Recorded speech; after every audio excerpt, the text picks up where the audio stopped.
मुळगांव दिवचले पेठेची जात्रा व्हडा उमेदीन मनयली।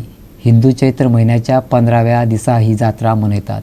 धोणांनी ह्या वेळार केळबाई देवीची पेट आणि बेतां नाचयली। बहुसंख्य लोक जात्रेत वांटेकार जाले। ब्रह्मा, विष्णू, महेश आणि गोमातेचे मोवाळे हे पेटयेंत दवरतात आणि फुलांनी ही पेट सजयतात। त्या उपरांत मुळगांव सावन देवी केळबाईची ही पेट वाळशी, बोड्डे वाठारां सावन मयां व्हरतात।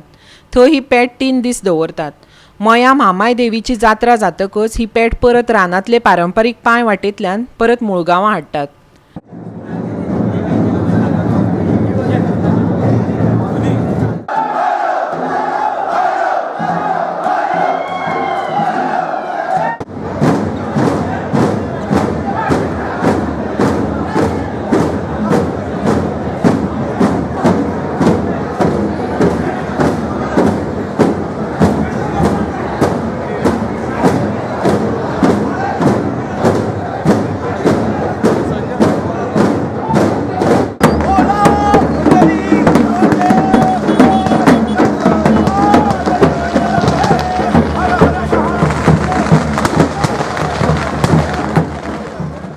गोवा 365 खातीर दिवचलच्यान महेश गोवेकार।